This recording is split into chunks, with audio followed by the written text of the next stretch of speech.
plump and phlegmatic that the only reason I learned to walk was so I could follow my older sister.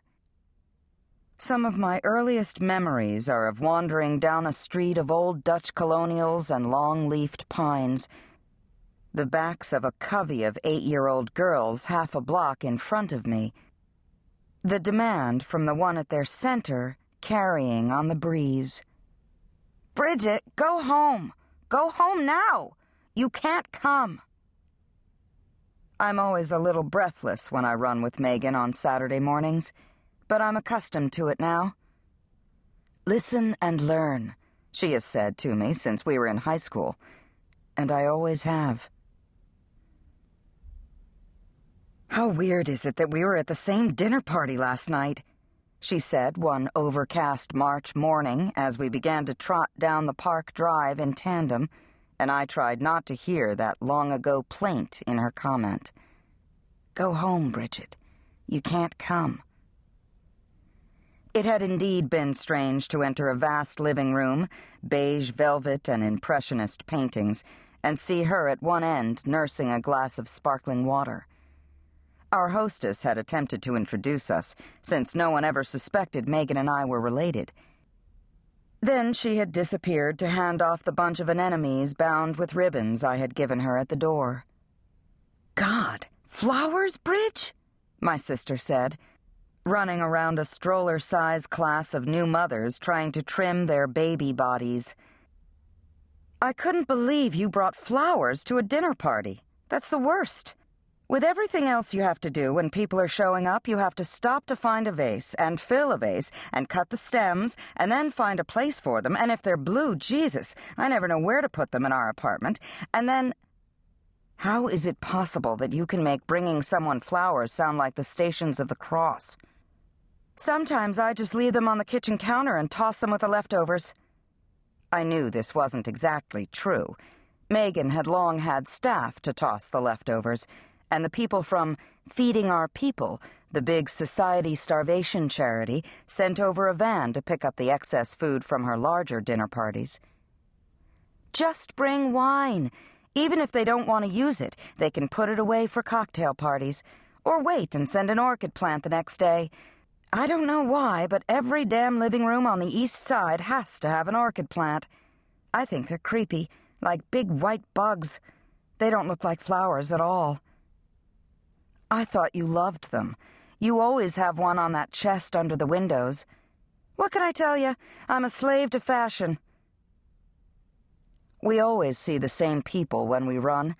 The soap opera actor with the carefully tinted hair and heavily muscled legs, the small woman with the spiky gray hair who had the ropey muscles and sharp bones of a marathoner, the Chinese couple who wore identical fashionable warm-up suits and ran with a pair of borzois.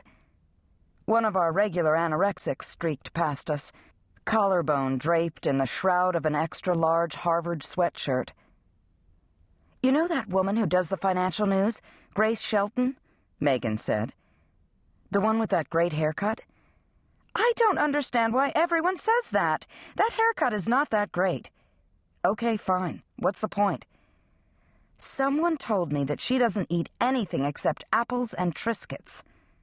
"That can't be true." "Probably not, but you never know." A runner in front of us turned and began to run backward. Meghan dipped her head so that the bill of her cap covered her face. "I want to go back to the dinner gift issue," I said. "How much does an orchid plant cost?" $150. You have to send the ones with 2 stems. Jesus Christ, that's a lot of money for a stranger who invites you to dinner.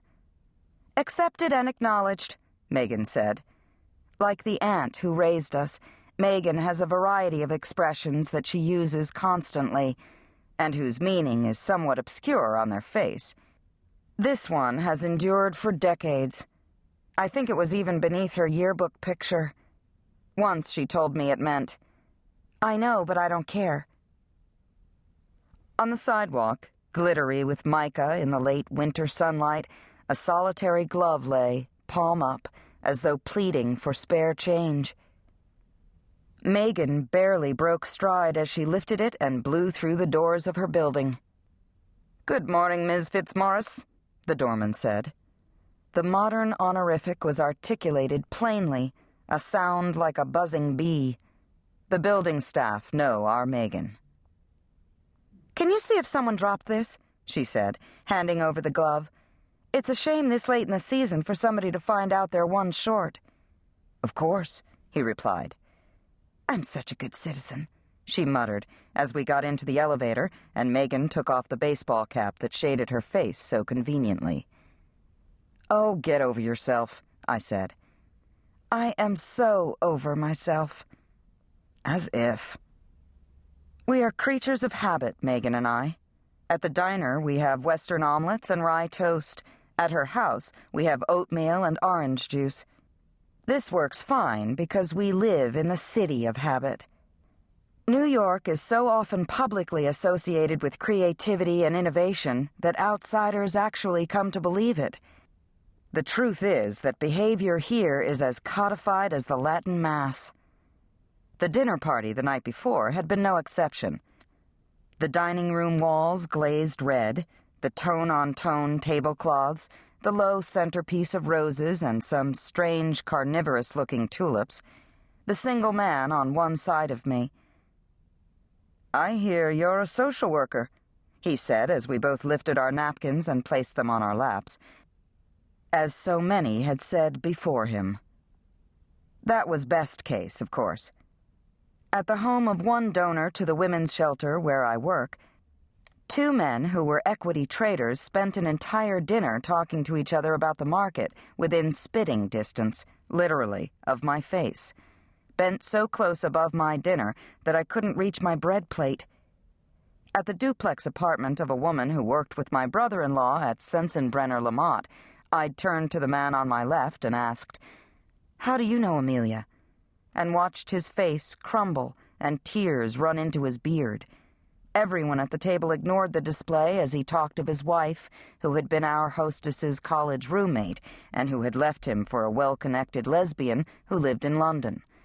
With very little help from me, he worked his way through their college years, marriage, apartment renovation, career changes, and the dinner party, of course, where he himself had been the lesbian's dinner partner, the hostess having mistaken her for a more conventional single woman.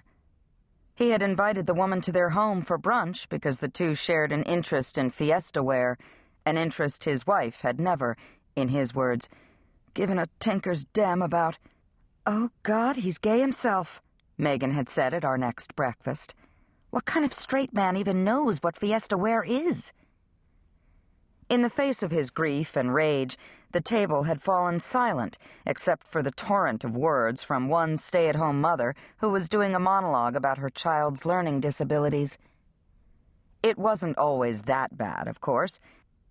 I once dated a professor at NYU for almost a year, after I'd met him at a dinner party given by a woman who'd graduated from Smith and whom I'd met at an alumni phonathon. I developed a firm friendship with a lighting tech who works on Broadway shows, an Irish expat named Jack, who was seated next to me at a neighbor's annual 4th of July potluck. That was a good dinner. Excellent company, excellent food. There were figs with goat cheese stuffed inside, and pumpkin bisque, and rack of lamb with broccoli rabe. The men all run together in my head, all the lawyers, filmmakers, academics, brokers, editors with whom I've been paired. But I almost always remember the food, even the bad food.